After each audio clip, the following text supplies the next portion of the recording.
Bonjour chers amis de la connaissance. Alors ceux qui regardent cette chaîne auront toujours de grandes choses à apprendre et à découvrir parce qu'ici nous partageons un contenu important, un contenu qui élève.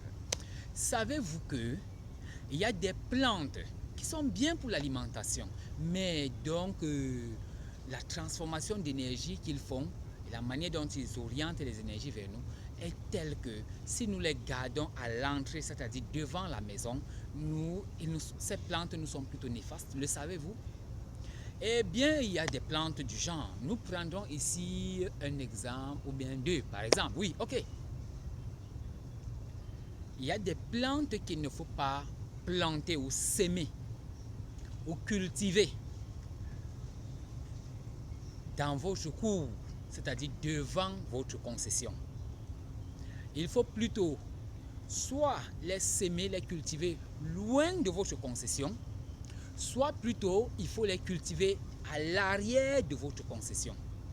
Donc si vous les cultivez devant votre maison, dans la cour ou devant la maison, cela va travailler pour vous négativement.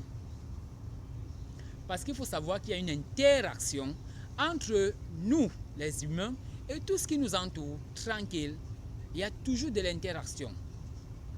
Il y a des plantes qu'il faut cultiver ou alors s'aimer ou planter devant, mais il y en a qu'il ne faut pas du tout. Alors, les deux plantes que nous allons voir aujourd'hui, c'est le bananier ou bananier plantain, si vous voulez, et le maïs. Ces deux plantes-là, il faut le savoir, ne les plantez pas devant votre maison. Si vous n'avez pas d'espace, cherchez un espace ailleurs pour cultiver votre bananier plantain, pour cultiver votre maïs.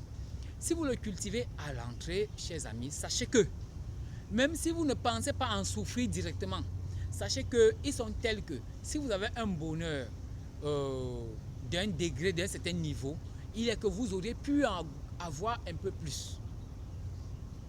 Vous allez remarquer que en Afrique, par exemple, pour ceux qui se permettent d'avoir des bananiers ou des bananiers plantains devant leur concession, lorsque, et cette coïncidence est terrible, un membre ou alors un parent d'une maison décède, on se rend, généralement le père, si le père d'une concession décède, on réalise toujours qu'il y a une coïncidence entre son décès et le fait que la fleur du bananier produise. Cela est vérifié dans la plupart des cas où les gens ont l'habitude, c'est-à-dire ont un petit jardin où ils ont cultivé le bananier pendant des années. Lorsqu'ils l'ont fait pendant des années, si par exemple le parent décède, vous allez remarquer que cela donne. Bon, vous comprenez donc que cette plante a un rapport direct avec la mort.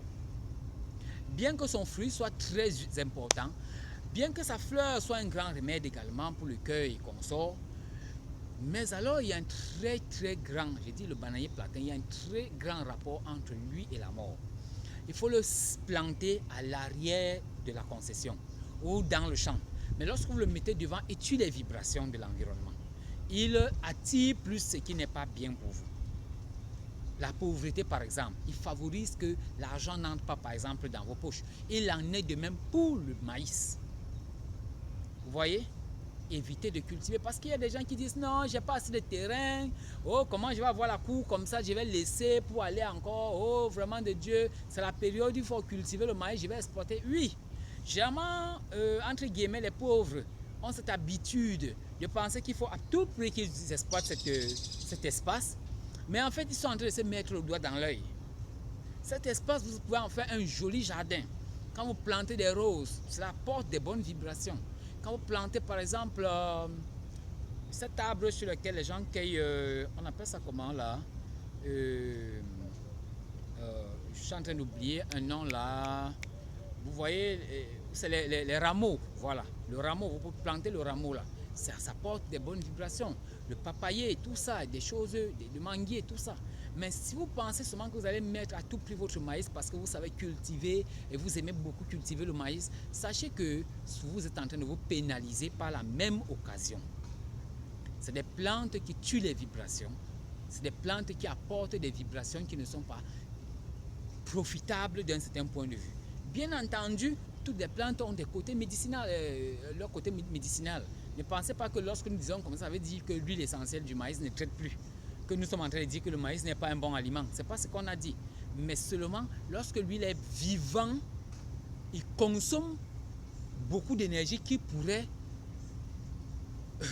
vous rapporter par exemple bien d'argent.